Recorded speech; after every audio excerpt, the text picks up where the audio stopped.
in Iraq, the Sufis would totally understand what I'm saying and say, yeah, we know all that. Because they integrated, when Islam came to Iraq, they integrated the wisdom of Muhammad into their existing wisdom traditions, which had already absorbed the Persian Zoroastrian tradition, the Greek wisdom, philosophy, and they said, well, Muhammad, yeah, of course he's a prophet. We love prophets. They had done for thousands of years. And so there are these amazing Sufi writings appear in southern Iraq. The Letters of the Brotherhood of Light, it's one of the great classics, which has been commented on, talking about all this stuff. The gods also, have a council. So there's a council of the gods. We humans are servants of the gods, but we have our own ontological rights. So gods can't oppress and damage us. We have rights too, as their children. And they also respected the power of the word and the spell. So Sumerian magic, if you want, was spell magic, was speaking something into being. And we have some of these incantations that have come down. So healing was often like exorcising the negativity through the power of the good word. So those are just a few glimpses, but it's an endlessly interesting tradition. I reckon there's about 5,000 people on the planet nowadays that know in depth Sumerian wisdom teachings, like academics and sages. So I've got estimated 5,000 contemporary followers and people in Iraq who are aware of all this. There are professors there that keep this tradition alive. Well, at one point in my youth, I wanted to go and learn Sumerian and just do that. Yeah. But I'd love to do them all, and spend a whole lifetime studying them all. Yes. Okay, that's that one. Beautiful, thank you. Okay, thanks. And the goddess was very important to them, of course. Now we come to our next one, which is politics, political philosophy. It might seem it's very different, but actually there's a seamless connection between them, because the word polis or politics comes from the city-state. It's a Greek word, because the first, modern day, well, I say modern day compared to shamanism and prehistory, modern day discussions around politics came up in Greece, so they gave it the name from the city-state. But it was in Sumeria the first city-states came into being. So politics, in a sense, began in ancient Sumeria. And they did evolve the idea of a king, or a queen. So the high priest sort of merged with the high king, and they were a sacred thing. Like Numa Pompilius, the high priest of Rome, was also the king of Rome. King Charles I was the king of Great Britain, but he was also like the head of the church, the high priest, if you want. So the secular and sacred functions overlap. And you could say that the whole of political philosophy has been a struggle as to like calibrating that tension. In medieval Europe, there was a huge battle between the papacy, people that supported the papacy, who should be like also the temporal ruler, with power to intervene in practical matters, or should he be restricted to just the kingdom of God? He just deals with life after death and talking to angels. And there was a tension between those who thought the emperor should be in charge of the politics bit, the secular bit, and the Pope should stick to religion. And others said, no, you can't do that. You've got to sort of join them up. I studied history and political philosophy at the University of London as part of my degree, and I absolutely adored this course. We started with Plato and Aristotle, and we had lectures from all the great scholars in the English language in Britain writing about them. And we looked at, the Christianization of Europe had a huge impact on politics, of course. And then Augustine kind of solidified that relationship in his theological ideas. He split the city of God from the city of man. He said the city of God is like the celestial paradise, that's the heaven worlds. It doesn't really exist on this plane, except in the institutions of the church. It's made a sort of bridgehead, like a D-Day landing from the heaven worlds has come through Christ's work. And that church is the kingdom of God made manifest. And as that expands and grows, and this gave rise to all the missionary impulse of the late Middle Ages and the modern era, so then the kingdom of God will become more manifest. That was the theory. Okay, but it has a problem, because what do you do about, say, Islam or Muhammad, who has a whole different theory about how God's divine intelligence should play out in politics? And they elected, they had a different system. And Ibn Khaldun was one of their great political theorists. He was a North African sociologist and historian who inspired Toynbee, one of the great British historians, to look at how history is an unfolding of different ideas in action. I'm interested in history of politics as a political philosopher. I think if we start, Aristotle defined political science as the science of happiness. The goal of political philosophy, which he writes about, is to find happiness for people, for the majority of people, everybody ultimately. He felt that democracy is obviously very helpful in that, because people have a vote, they have a say, they're involved. And he liked the Athenian democracy idea. But Aristotle also felt democracies are prone to corruption, and plutocrats can take over. You can buy votes, he said. It becomes very corrupt.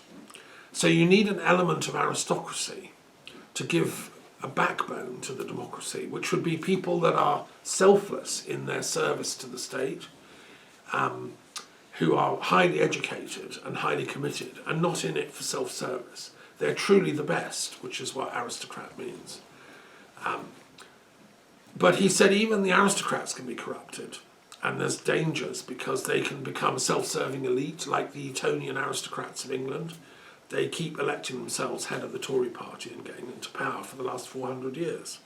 Nobody else, people from the local secondary modern don't get to be prime minister very often, because the Etonian aristocracy have got the system sewn up. So Aristotle said you also need a monarch as well to kind of keep the aristocrats in check. And his idea is that the best political system is a three-part system: a democracy and an element of aristocracy and an element of monarchy, all three functioning together. I find that an interesting idea, and I used to believe we had that in Britain, because we have a strong, robust democracy in the Commons, we had a strong, robust aristocracy in the House of Lords, and we had a monarch, so it was very much an Aristotelian thing. The trouble is it can break down, as I've witnessed in my lifetime, when people generally become corrupted by untruth and by the opposite of virtue. The system only works if people have an inherent virtue within them. And what do you do? What do you do if they lose that?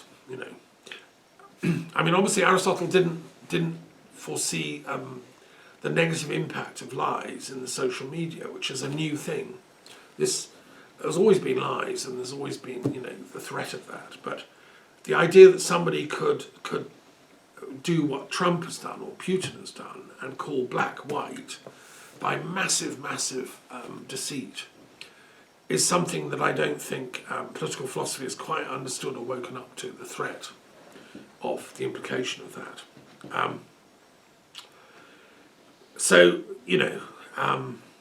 I watched a film about Einstein recently called Einstein and the Bomb.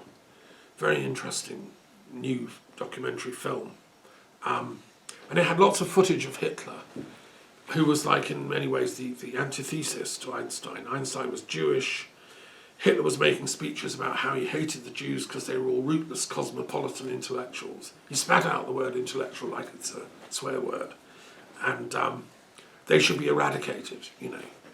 And there's Einstein was chased out of Germany, ended up living in a hut in Norfolk, courtesy of an MP who gave him like shelter for a while, before he went on to America by boat to take up a post at Princeton Institute of Advanced Study.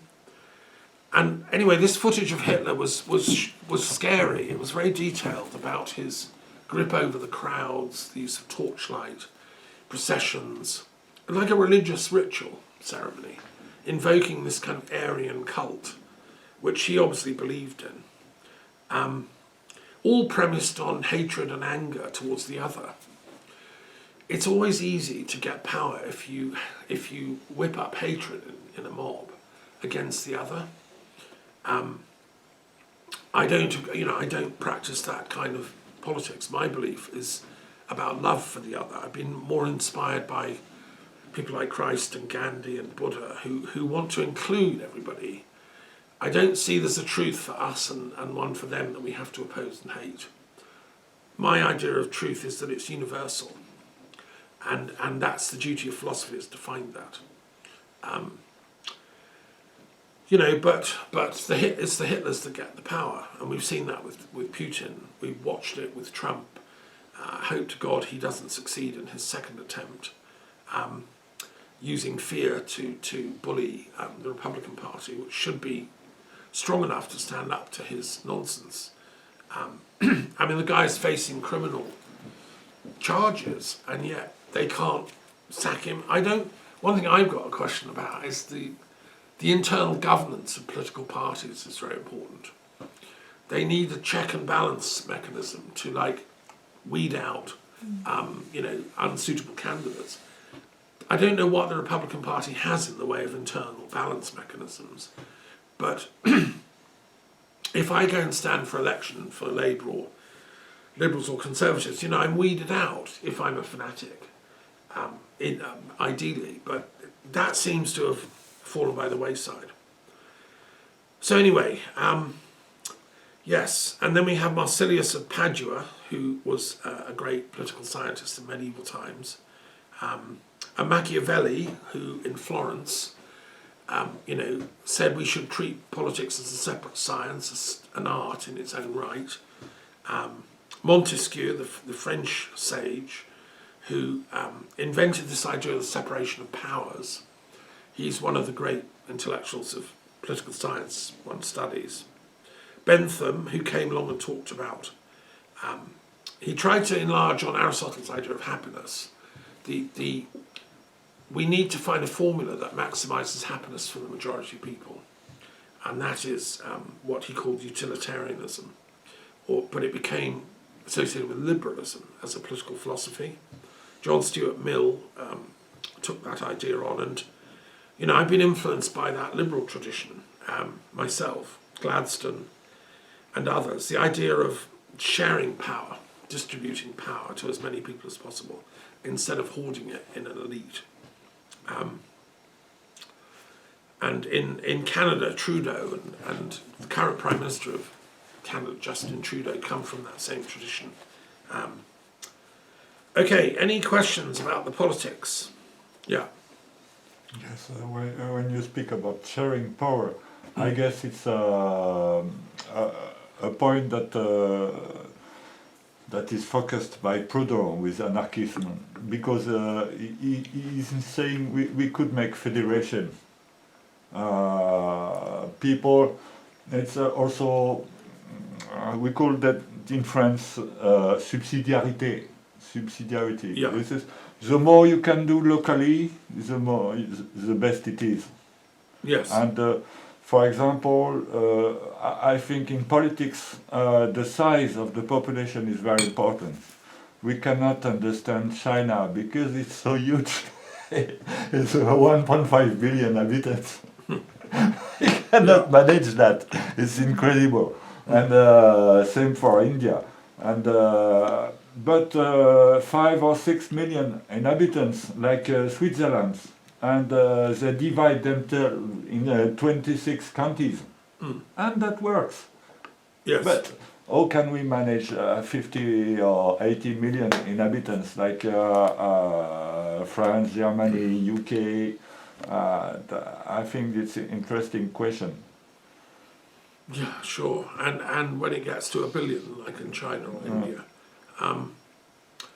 Yes, I think when I was young, starting my career as a poet, there was a line in one of my poems that you only have to taste salt to know what seas taste like. I think it's not quantity but quality that matters. So it's the human being that is universal, whether in China or France or Switzerland or India. If we can study humans, going back to McGilchrist's thing, if we can study the brain and understand what motivates us towards virtue, then we can build political systems that enable that. I've just been appointed to a monitoring panel, an expert panel monitoring the coming Indian elections, because my colleague Sam Petroda and others are concerned that the electronic voting machines have been hacked, and that Modi's government, which is very autocratic and uses Hinduism as a sort of identity label to attack others who are Muslim or don't identify as Hindus in India, and therefore there's some doubt that the election results will be genuine. This is another problem faced by even democracies nowadays, which is, can we rely on the results? There's going to be an election in Russia. Putin will probably win. How do we know those results are real? Especially when opposition people aren't allowed to even stand. I mean, it's bizarre. 2 people have tried to stand against Putin and they've been disqualified. I mean, it's unthinkable to a genuine democrat. So I don't think Russia is functioning as a proper democracy. And I'm sure that the electronic voting machines are rigged.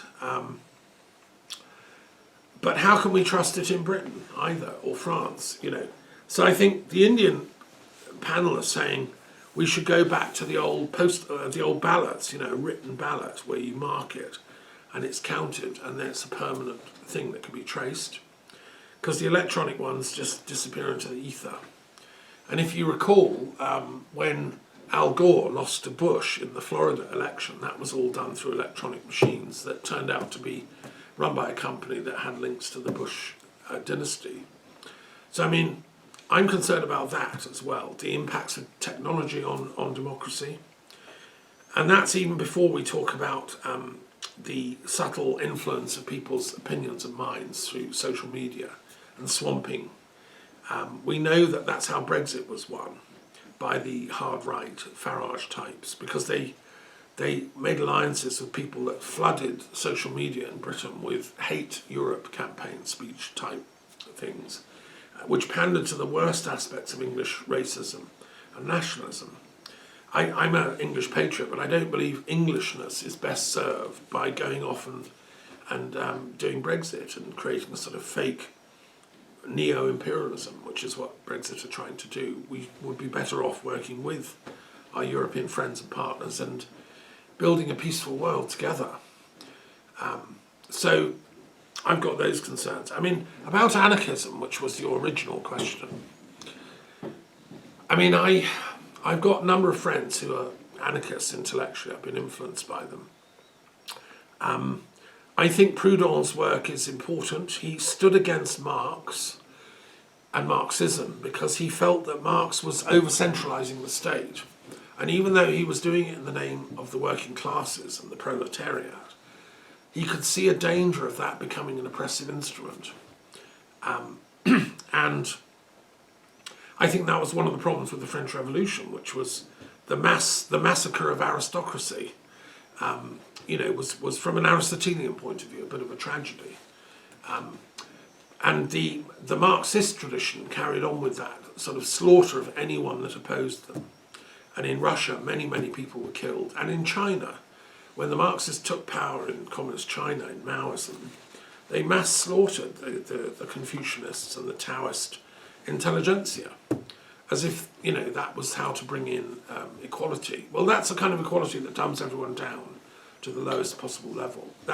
Whereas I want an equality premised on, we all become philosopher kings and queens, which is the opposite way of doing it, taking us up to the highest level we're capable of. I think Proudhon wanted the same.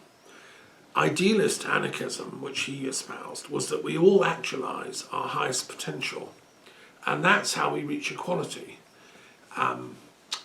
Tolstoy was another intellectual anarchist, and so in a sense was Jesus. I think if Christ had been hauled up for a philosophical discussion, instead of a trial, and had really discussed these things, he would have espoused a kind of Tolstoyan, we all have God within us all, therefore we should be equal, therefore we should live in non-violence.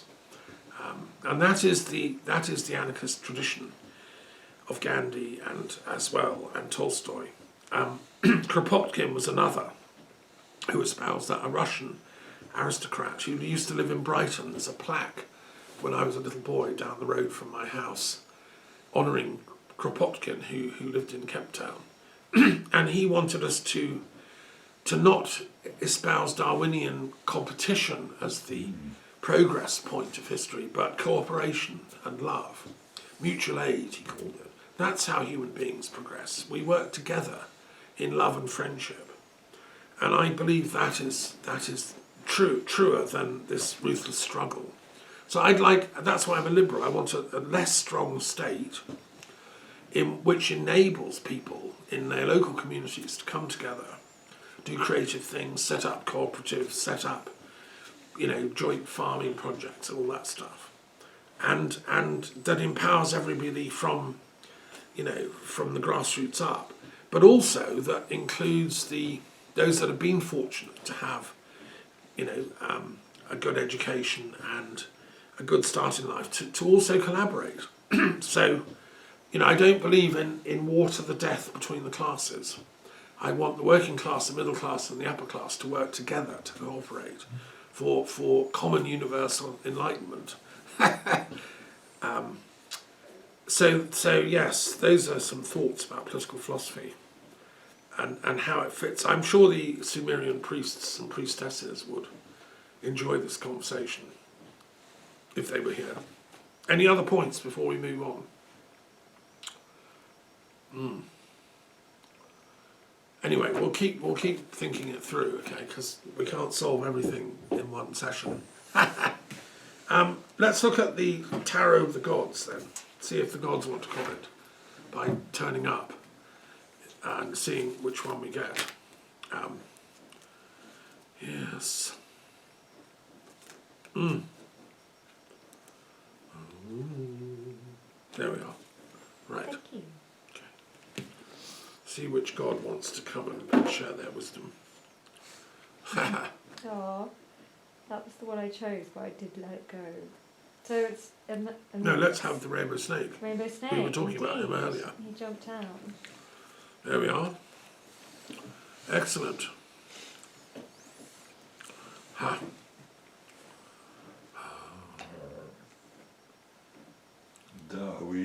We had him last week, so we'll have him. Oh, right. Okay, that's quite good. That's Mars. Mars, we haven't had him for a while. The 5 of Fire, so we'll put him in front of the fire then. Gosh, okay. Well, the King of Water is called the Rainbow Snake by the Aboriginal cultures of Australia, and is their most sort of important deity. And we were discussing this just earlier today, in fact. And water is a very important element we all need in life. And the Aboriginal culture that my daughter was asking me how ancient are the Aboriginals of Australia. Archaeologists have discovered caves and traces that seem to date back to at least 50,000 years before now. So this is really ancient. The latest thinking about this is that the original settlers of Australia came from the first diaspora out of Africa of early Homo sapiens, which gave us the Dravidians of South India. And they followed the route along the Indian Ocean. And in those days you could walk at different times of history or take canoes and things across to Australia. There was more land connecting the two. But it was hot and arid and lots of desert. So these people, they worshipped water and the rainbow snake, which gives the sign of where there's some water source, and the glistening of the water in the sunlight often would have a rainbow colour about it. So they believe the rainbow snake is the image of the creator deity. And many of these Aboriginal traditions speak of this. Yulungur is the name in one of the languages in northeastern Arnhem Land, and is associated with the serpent deity. So my theory is that Da, the serpent deity of Africa, transmogrified as these peoples migrated to Australia over probably tens of thousands of years. The stories developed, but it's the same deity being worshipped. And we know that Da goes back to 70,000 years BC. So that was the wisdom tradition that was taken all that way. So it's a symbol of life, and the rainbow features even in the Sumerian legends of Utnapishtim and Noah's Ark. The rainbow is a sign from the Creator that we're meant to live and flourish because of that sign, that beauty. And I think it's the same insight that gave the Aboriginal culture this respect for nature, for life, and for beauty. Stories about the rainbow snake are passed down from generation to generation, and they're worshipped in particular rituals, which are Aboriginal culture, like all ancient cultures, are very communal. So the tribe will come together and celebrate somebody coming of age, or a marriage, or someone's seen visions they want to share with the group. There is a rainbow snake festival that takes place annually in Australia, a musical festival. And of course the didgeridoo is one of the great instruments used by the Aboriginals for these long musical sessions in which you go into like a kind of trance. So music is an aid to seeing the gods. That music festival must be great fun to go to. So it's an important deity. I think to me what it symbolises, the rainbow, is the need for inclusivity on the planet. We need to come together, all different races and cultures and ethnicities and religions. That's what a rainbow symbolises. It's why it became the symbol of peace in the modern peace movement. And it's been adopted as a symbol of openness to different sexual experiences. And I have a flag for peace outside of a rainbow. To me, it's a universal peace symbol. And for Newton, who first really explored the physics of the rainbow and wrote about light and discovered the spectrum effect, white light put through a prism creates a rainbow. He studied all this in detail for the first time really in human history and was able to prove that the colours come from the white light. So when we put all the colours back, we get the white light again. And there's a great mystery here. The one deity, the one absolute, becomes the many colours, which is like in the periodic table. And that's why I have the one white light at the real centre of the thing, symbolised by the Jains and their absolute commitment to non-violence. But actually from that rays out the rainbow colours. And I think Newton knew this because he was interested not only in the physics of light, but also the metaphysics. And he said, in a book that was not published until many, many years later, in the 1950s, by the University of Liverpool, Newton said that in the beginning of time, mankind had only one spiritual form of worship, and it was universal and it was primordial. And that's what I would call universal paganism or universal primal faith. Then it became more and more sophisticated, and we invented language and writing, and it appeared to be different. So one city-state would call it Roman religion, another city-state would call it, well, it's ancient Greek religion. Another one would call it, no, it's the Hebrew religion. Another would say, no, it's the Chinese religion. And they all started fighting. And Newton was saying, to get peace, we have to get back to the one light, the white light of Gnosis, which underpins them all. You know, anyway, this book, which is on peace, was deemed too heretical by the professors at Cambridge that he showed it to. And they said, put it away, Isaac.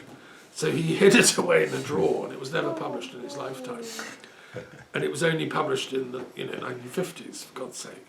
And I think it's time to get that back. I think we should rediscover Newton's metaphysics of peace and unity, which underlie the colours of the rainbow. And I think that's what the rainbow snake symbolises, that's our way out of the current madness on the planet, which is these warring tribes, religions and nations, all claiming to have the absolute truth. I mean, look at the Gaza war. I mean, if Newton was around, he'd say, for God's sake, go and study rainbows, look through a prism, you know, get the fact that we all come from the one white light, and therefore stop bombing each other, and you know.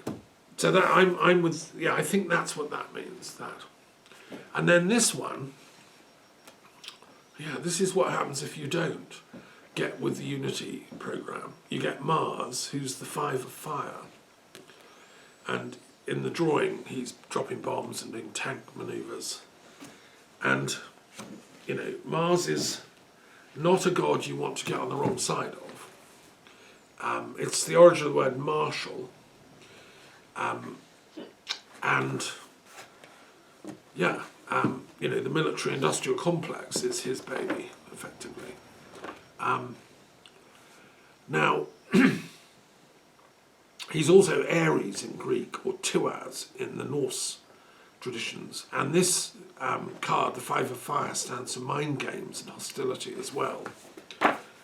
Not just physical fighting, it's sort of, you know, internet warfare, all this madness that's going on at the moment.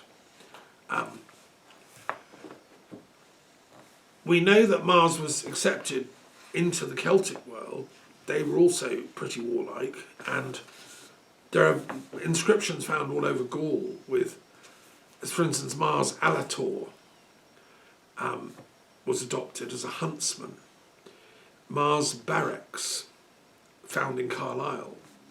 Mars Brachiaca at Bakewell in Derbyshire. So Mars was quite sociable at infiltrating into other cultures, which the Romans conquered, the Celtic world and so on. Mars Balearicus is the Mars that was found in Majorca, one of the Balearic Islands. I think when I lived in the Cotswolds near Stroud, and I went to the museum in Cirencester, which was the capital of the Dobunai tribe of the Cotswold region, I discovered something very interesting. They have in there a tableau of Mars as a fertility deity, who was basically the god of the farmers. And I researched this, and he didn't have any weapons or anything. And I discovered that in the very earliest time of Rome, Mars was the god of the farmers, before he became the god of the soldiers. And he was the ancestor of Romulus and Remus, because he was the father of them with a woman. And so there's a sort of legend that the Romans revered Mars because he was the ancestor. And initially, you worship Mars by growing your fields, your crops, by making enough food for your family. And he was associated, therefore, even with sexuality, because that stands for fertility, growth, life. And